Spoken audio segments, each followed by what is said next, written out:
రాహుల్ గాంధీ ఒక అద్భుతమైన వ్యూహకర్తగా మారకపోతే భారతీయ జనతా పార్టీ ఎత్తుల్ని ఎలా తిప్పికొట్టగలడు? వరుసగా 3 సార్లు దెబ్బతిన్నాడు. అంతకుముందు 2 సార్లు తన వ్యూహాల కారణంగా కాంగ్రెస్ పార్టీ వచ్చిందంటే కాదు.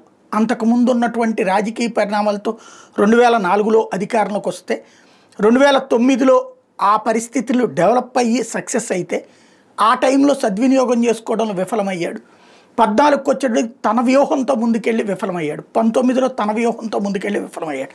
24లో తన వ్యూహంతో ముందుకెళ్ళి విఫలమయ్యాడు. ఇప్పుడు రాజకీయ వ్యూహాలు కనీసం మిగతా ఎన్డీఏ భాగస్వామ్య పక్షాలతో కూర్చుని చర్చించాలి. ఒకవైపున వైస్ ప్రెసిడెంట్ పోస్ట్కి ఏకగ్రీవం చేస్తే పోయేదే ఉంది. క్రిందటిసారి చేసి పరువు పోగొట్టుకున్నారు యశ్వంత్ సిన్హాని పెట్టి. ఏమైనా సాధించగలిగారా అంటే, ఏమైనా మెసేజ్ ఇవ్వగలిగారంటే ఏమీ లేదు. ఆ తర్వాత చూసుకుంటే ఇప్పుడు ధన్కర్ దిగిపోయిన తర్వాత వచ్చిన ఎన్నికల్లో తమిళనాడుకి సంబంధించినటువంటి రాధాకృష్ణన్ ఎవరైతే మహారాష్ట్ర గవర్నర్ని తీసుకొచ్చి భారతీయ జనతా పార్టీ ఎన్డీఏ కూటమి అభ్యర్థిగా ప్రకటించారు. అన్ని పార్టీలు సమర్థించినాయి.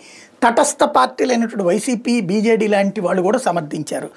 దెన్ అక్కడ అయిపోయింది. అసలు వీళ్ళెవరి మద్దతు లేకుండానే, తటస్థ వాళ్ళ మద్దతు లేకుండానే అయిపోతుంది. అక్కడ 425 దాకా ఓట్లు ఉన్నట్టు అవుతుంది, అయిపోతుంది. అయినా సరే వీళ్ళందరి మద్దతుతో కలిపితే 450, 470 దాకా అవుతుంది.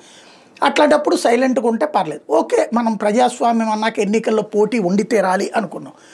అక్కడ తమిళనాడుకి సంబంధించినటువంటి స్టాలిన్కి ఎదురైన సమస్య ఏంటి? తమిళనాడు వ్యక్తిని పెట్టినందుకు గాను అతనికి మద్దతు ఇవ్వక తప్పనటువంటి పరిస్థితి. అలాంటి సిచ్యువేషన్లో తమిళనాడుకి సంబంధించిన ఎవరికన్నా ఇవ్వండి అని ప్రత్యేకించి అడిగాడు. తిరుచి శివ పేరు తెర మీదకు కూడా తీసుకొచ్చారు. అది వదిలేసి అర్జెంటుగా తెలంగాణకు సంబంధించినటువంటి సుదర్శన్ రెడ్డి మాజీ న్యాయమూర్తి పేరు తీసుకొచ్చి పెట్టారు. ఆయన మాజీ హైకోర్టు న్యాయమూర్తి, మాజీ హైకోర్టు చీఫ్ జస్టిస్గా కూడా చేశారు. ఆయన చాలా కాలం అయిపోయింది. కాంగ్రెస్ టైంలోనే జడ్జి అయ్యారు, కాంగ్రెస్ టైంలోనే రిటైర్ కూడా అయిపోయారు. ఆయన పెట్టడం వల్ల ఏం ఒరుగుతుంది ఈ పార్టీకి కానీ, లేకపోతే ఐఎన్డీఏ కూటమికి కానీ?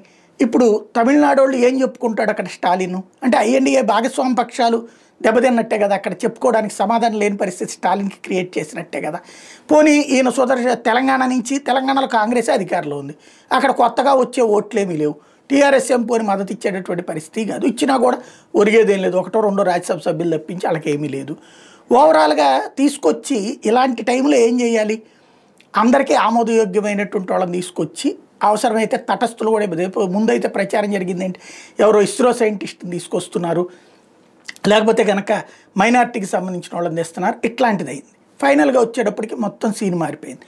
ఇక్కడ చెప్పుకోవడానికి చర్చలో వాళ్ళు రాధాకృష్ణన్కి చాలా పెద్ద చరిత్ర చూపించారు.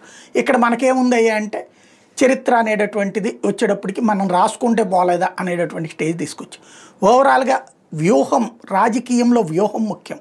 ఎదుటి వాళ్ళ ఊహ కందని వ్యూహాలు పన్నాలి. కానీ ఇలాంటి పరిస్థితే మైనస్ అవుతుంది.